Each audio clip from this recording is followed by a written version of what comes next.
Okay, आज का हमारा टॉपिक है द्विध्रुव आघूर्ण एवं बंध ध्रुवणता। द्विध्रुव आघूर्ण एवं बंध ध्रुवणता। देखो द्विध्रुव आघूर्ण क्या है अपने पास। सबसे पहला पॉइंट तो द्विध्रुव आघूर्ण क्या बताएगा अपने को। तो द्विध्रुव आघूर्ण क्या बता रहा है कि जो सह संयोजक यौगिक होते हैं उनमें आयनिक गुण उपस्थित होते हैं। सह संयोजक यौगिकों में आयनिक गुणों के बारे में जानकारी किसे मिलती है? द्विध्रुव आघूर्ण से। ठीक है, अब बात यह है कि सह संयोजक यौगिकों में आयनिक गुण आएंगे कैसे। तो हमने क्या कहा कि अगर दो अलग अलग विद्युत ऋणी परमाणु बीच में सह संयोजक बंध बना हुआ हो तो जिसकी विद्युत ऋणता ज्यादा होती है वो इलेक्ट्रॉन को अपनी तरफ आकर्षित करता है। तो उस पे क्या आ गया? ऋणावेश, और दूसरे पे क्या आ गया? धनावेश। तो दो विपरीत आवेश बन गए मेरे पास। ठीक है, और आयनिक बंध में क्या होता है? विपरीत आवेश के मध्य स्थित आकर्षण बल होता है। ठीक है, तो इसका मतलब अगर आयनों का निर्माण हो रहा है चाहे आंशिक रूप से हो रहा हो तो उसमें आंशिक आयनिक गुण आ जाएंगे, है ना। तो कितना अपने पास इलेक्ट्रॉन का विस्थापन हुआ, कितना धनावेश आया, कितना ऋणावेश आया, तो ऐसा जो मात्रात्मक मान होता है उसे हम क्या कहते हैं? द्विध्रुव मान। और द्विध्रुव का मतलब क्या हुआ? दो ध्रुव बना। तो जब हमारे पास विपरीत क्या अपने कहते हैं कि भिन्न विद्युत ऋणी परमाणु के मध्य सह संयोजक बंध का निर्माण हुआ तो उस स्थिति में साजित इलेक्ट्रॉन युग्म किसी एक परमाणु पर जाता है तो उस पर ऋणावेश आ गया, दूसरे पे क्या आ गया? धनावेश आ गया। तो दो ध्रुव बन गए ना अपने पास, एक ऋणावेशित ध्रुव, दूसरा धनावेशित ध्रुव। ठीक है, इसलिए ऐसे अणु जो होते हैं उसको क्या कहते हैं अपन? द्विध्रुव। और यहाँ पर आवेश का कितनी दूरी तक स्थानांतरण हुआ है उसका जो मात्रात्मक या कैलकुलेटिव वैल्यू जो होती है उसे क्या कहते हैं? द्विध्रुव आघूर्ण। समझ आई बात? तो यहाँ पर आज हम द्विध्रुव आघूर्ण के बारे में बात करेंगे, ध्रुवण बंध में ध्रुवणता के बारे में बात करेंगे। ठीक है, तो नोट करें आगे।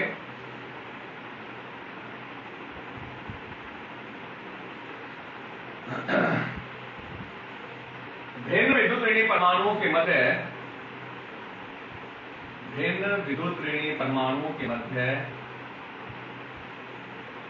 सह संयोजक बंध होने पर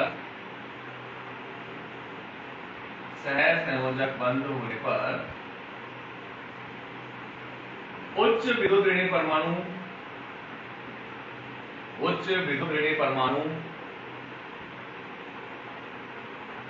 इलेक्ट्रॉनों को अपनी ओर आकर्षित करते हैं।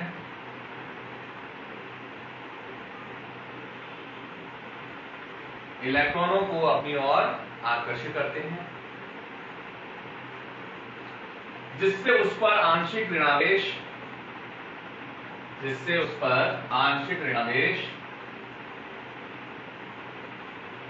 व कम विद्युत ऋणी परमाणु पर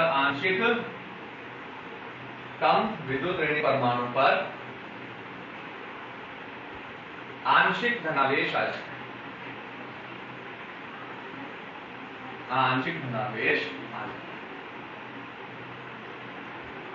ऐसे अणुओं को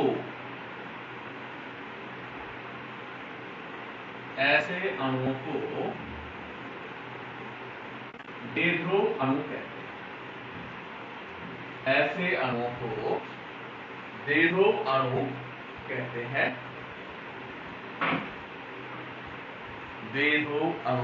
हैं।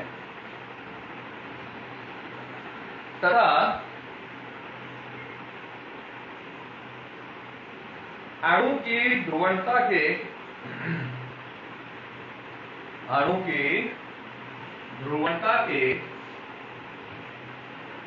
मात्रात्मक मान को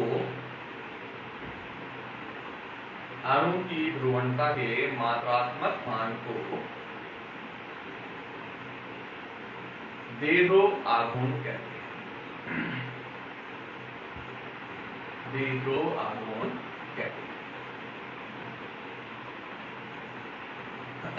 द्विध्रुव आघूर्ण को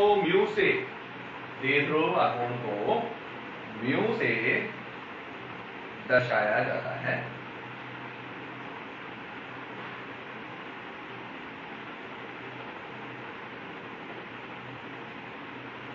द्विध्रुव आघूर्ण म्यू बराबर आवेश आवेश इंटू आवेश इंटू दूरी, आवेश इंटू दूरी होता है। तो दे दो आपको U बराबर Q इंटू डी। Q क्या है? आवेश, और D क्या है? दूरी है। किसकी दूरी? ध्रुवों के मध्य की दूरी आ गई अपने पास। ठीक है, तो यहां पर जो आवेश है, कौन से? इलेक्ट्रॉन। इन इलेक्ट्रॉनों का स्थानांतरण हो रहा है। किस ओर हो रहा है? तो इलेक्ट्रॉन का स्थानांतरण, इलेक्ट्रॉन तो आ गया, आवेश हो गया। अब इसका स्थानांतरण हुआ, जिसका भी स्थानांतरण हुआ, कितनी दूरी तक स्थानांतरण हुआ, वो अपने पास क्या जाएगा? डिस्टेंस आ जाएगा।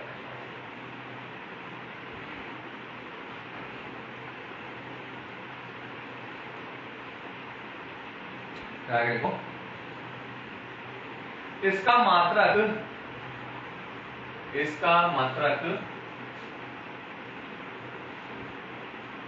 डिवाइड होता है, मात्रक डिवाइड होता है।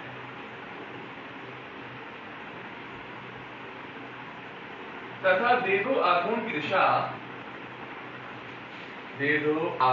दिशा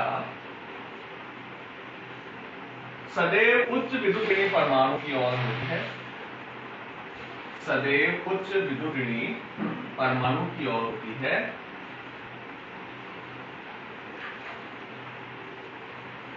जिसे एक क्रॉस एरो, ये क्रॉस और तीर का निशान, क्रॉस एरो के द्वारा दर्शाया जाता है।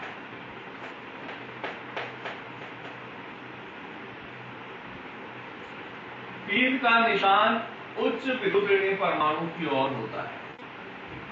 इस तरह से तीर का निशान उच्च विद्युतऋणी परमाणु की ओर होता है।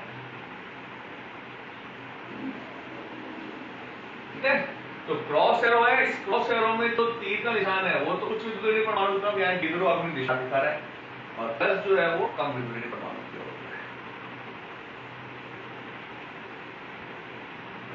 फिर देखो, जब किसी अणु का द्विध्रुव आघूर्ण शून्य हो, जब किसी अणु का द्विध्रुव आघूर्ण शून्य हो, तो उसे अध्रुवीय अणु, तो उसे अध्रुवीय अणु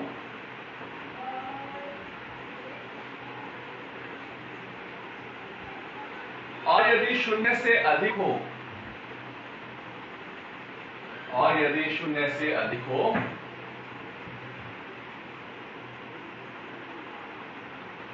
तो उसे ध्रुवीय अणु कहते हैं, तो उसे ध्रुवीय अणु कहते हैं।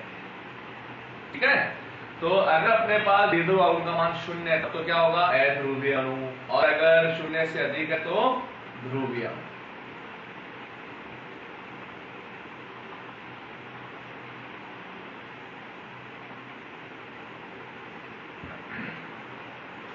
चलो, ये तो बात हो गई अपने पास द्विध्रुव आघूर्ण की परिभाषा को दर्शाने का तरीका, इसका सूत्र। अब बात आई कि हम पहचानें कैसे कि कोई अणु द्विध्रुव अणु है या नहीं है। ठीक है, तो आगे लिखो, द्विध्रुव आघूर्ण एक सदिश राशि है। द्विध्रुव आघूर्ण एक सदिश राशि है। किसी अणु में उपस्थित सभी बंधित परमाणुओं के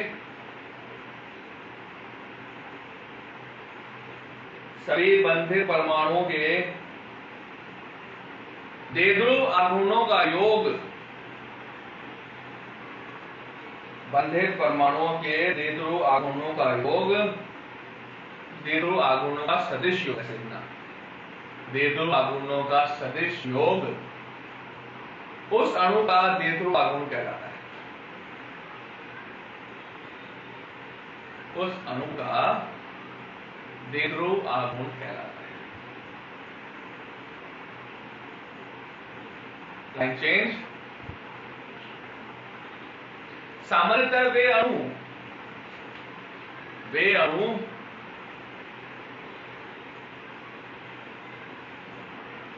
जिनमें केंद्रीय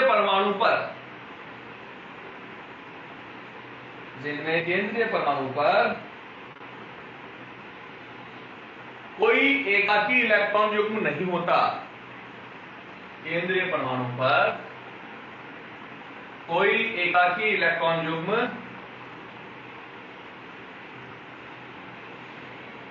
नहीं होता तथा सभी बंधित परमाणु समान प्रकार के होते हैं, तथा सभी बंधित परमाणु समान प्रकार के होते हैं।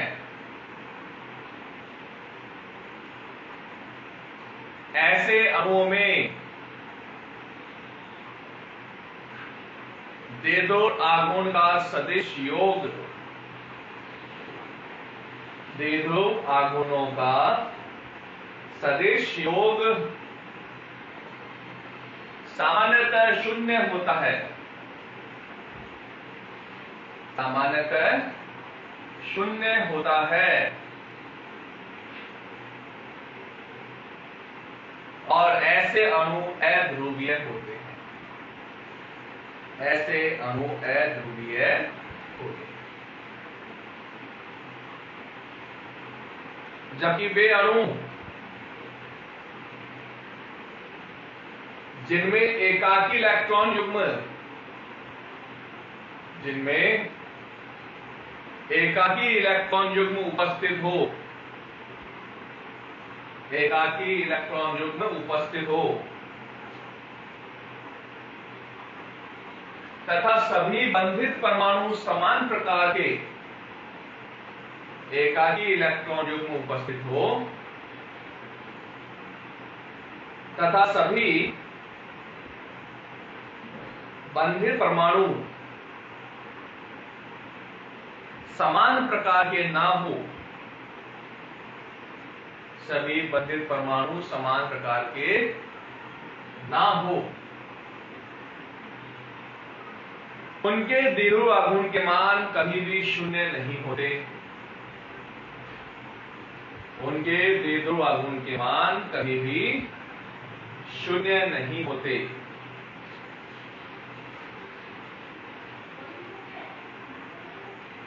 अर्थात ऐसे अणु ध्रुवीय प्रकृति के होते हैं,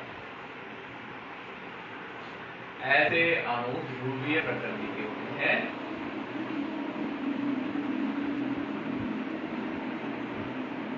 और इन्हें ध्रुवीय अणु कहते हैं, ध्रुवीय अणु कहते हैं। देखो भाई अपने पास मैंने क्या कहा, सपोज करो मेरे पास बोरोन ट्राइक्लोराइड, ये मेरे पास है BF। अब बताओ बोरोन के बायतम कोश में कितने इलेक्ट्रॉन होते हैं? 3 इलेक्ट्रॉन, 2s2 और 2p1। बायतम कोश दूसरा ही ना, तो बायतम कोश में कितने इलेक्ट्रॉन है? 2s2 2p1, यानी 3 इलेक्ट्रॉन है। एक इलेक्ट्रॉन को अगर मान लो अपन उत्तेजित करके यहाँ डालते हैं तो 3 इलेक्ट्रॉन है ना। और बोरोन में बायतम कोश में कोई एकाकी इलेक्ट्रॉन युग्म है क्या? नहीं। बोरोन से जो बंधित परमाणु है वो सबके सब एक जैसे हैं, तीनों विद्युतों फ्लोरीन है। फ्लोरीन की विद्युतीयता बोरोन से ज्यादा होती है, तो इलेक्ट्रॉन फ्लोरीन की तरफ मूव करेंगे, जाएंगे फ्लोरीन की तरफ। इसका मतलब द्विध्रुव आघूर्ण दिशा फ्लोरीन की तरफ। इसमें भी द्विध्रुव आघूर्ण दिशा किस तरफ होगी? फ्लोरीन की तरफ। और इसमें भी द्विध्रुव आघूर्ण की जो दिशा है वो किस तरफ होगी? फ्लोरीन की तरफ। ठीक है, तो ये BF बंध जो है ये तो ध्रुवीय प्रकृति का है। क्यों? क्योंकि फ्लोरीन ज्यादा विद्युतऋणी है बोरोन से और इलेक्ट्रॉन फ्लोरीन की तरफ जा रहे हैं। लेकिन जब इस पूरे अणु का द्विध्रुव आघूर्ण निकालेंगे तो पूरे अणु का द्विध्रुव आघूर्ण क्या होता है? इन सभी बंधों के द्विध्रुव आघूर्णों का सदिश योग होता है। और जब इनका सदिश योग निकाला जाता है, इनका सदिश योग कितना आएगा? 0। ठीक है। तुम लोगों ने फिजिक्स में निकाला हुआ भी है। 11 के अंदर जो सदिश पढ़ा है, सदिश और अदिश राशियां, वहां पर तुम लोगों ने पढ़ा है कि एक त्रिभुज जो होता है, त्रिकोण जो होता है, उसका जो सदिश योग जो होता है कितना होता है, 0 होता है ना। तो BF3 अणु जो है उसका द्विध्रुव अणु का मान कितना है, 0। इसका मतलब BF3 क्या है, अध्रुवीय अणु है। और कार्बन डाइऑक्साइड, कार्बन डाइऑक्साइड में कार्बन के पास कोई एकाकी इलेक्ट्रॉन युग्म है क्या, नहीं है, क्योंकि बाध्यकों में 4 इलेक्ट्रॉन होते हैं, चारों इलेक्ट्रॉन बंद में काम है। ऑक्सीजन कार्बन से उच्च विद्युत ऋणी है, तो द्विध्रुव अणु की दिशा ऑक्सीजन की तरफ। इसमें भी क्या होगा, ऑक्सीजन की तरफ, ठीक है। समान परमाणु जुड़े हुए हैं केंद्रीय परमाणु से और एकाकी इलेक्ट्रॉन युग्म अनुपस्थित है, तो द्विध्रुव अणु क्या हो जाएगा, इसका भी 0 हो जाएगा। तो अपन क्या कह सकते हैं कि कार्बन डाइऑक्साइड में CO बंध में ऑक्सीजन की विद्युत ऋणता अधिक होने के कारण द्विध्रुव अणु की दिशा ऑक्सीजन की तरफ होती है। क्योंकि दोनों ऑक्सीजन परमाणुओं के कारण द्विध्रुव अणु समान परंतु विपरीत दिशाओं में होता है, इसलिए ये एक दूसरे को कैंसिल कर देते हैं, नष्ट कर देते हैं। इस कारण अणु का कुल द्विध्रुव अणु का मान क्या आता है, 0। जबकि सल्फर डाइऑक्साइड की बात करें तो सल्फर डाइऑक्साइड जो होता है उसमें एक तो आ गया एकाकी इलेक्ट्रॉन युग्म, और जहां एकाकी इलेक्ट्रॉन युग्म आ जाता है तो एकाकी इलेक्ट्रॉन युग्म के कारण द्विध्रुव अणु की दिशा उत्तर की तरफ, और यहां पर द्विध्रुव अणु की दिशा इस तरह से ऑक्सीजन। अब देखो त्रिभुज संरचना है लेकिन द्विध्रुव अणु का मान भिन्न नहीं। यहां क्या था, तीनों फ्लोरीन थे, तो इनके कारण जो द्विध्रुव अणु उत्पन्न हुआ था वो समान मात्रा में उत्पन्न हो रहा था, ठीक है। इसलिए इन दोनों का योग होकर इसमें घट गया तो 0 हो गया। लेकिन यहां पर ये चीज संभव नहीं है, क्यों, क्योंकि भिन्न परमाणु या एकाकी इलेक्ट्रॉन जो आते ही तो उसके कारण जो द्विध्रुव अणु उत्पन्न होता है वो इनके कारण उत्पन्न द्विध्रुव अणु की तुलना में भिन्न होता है। इस कारण यहाँ पर जब अणु का सदिश योग करेंगे तो कुल द्विध्रुव अणु का मान कभी भी 0 नहीं आता है। इसका मतलब SO2 क्या है, ध्रुवीय है, जबकि CO2 क्या है, अध्रुवीय है। तो ये क्वेश्चन बनता भी है, तुम्हें दिया हुआ भी है, तो आप लोग लिखें इसके अंदर CO2 अध्रुवीय है, कार्बन डाइऑक्साइड अध्रुवीय है, जबकि सल्फर डाइऑक्साइड ध्रुवीय है।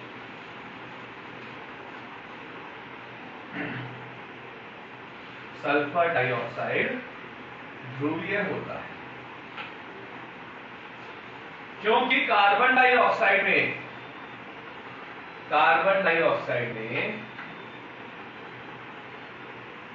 दोनों ऑक्सीजन परमाणुओं के कारण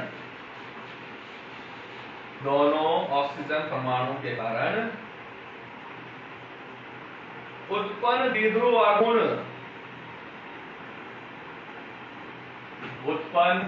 आघूर्ण समान परंतु विपरीत दिशाओं में होता है। समान परंतु विपरीत दिशा में होता है। इस कारण वे परस्पर एक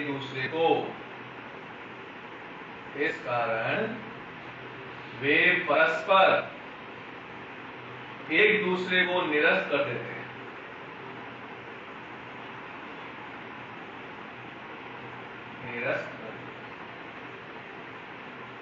इस कारण इनके द्विध्रुव अणु का मान 0 होता है।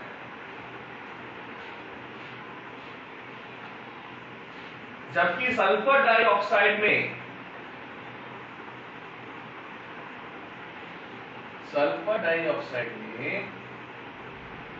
एकाकी इलेक्ट्रॉन युग्म के कारण उत्पन्न कक्षीय द्विध्रुव आघूर्ण का मान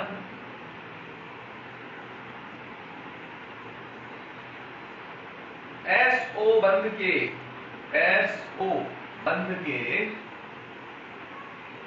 द्विध्रुव आघूर्ण से भिन्न होता है। SO बंध के द्विध्रुव आघूर्ण से भिन्न होता है।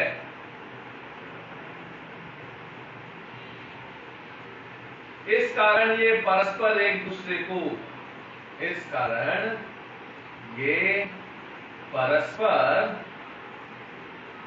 एक दूसरे को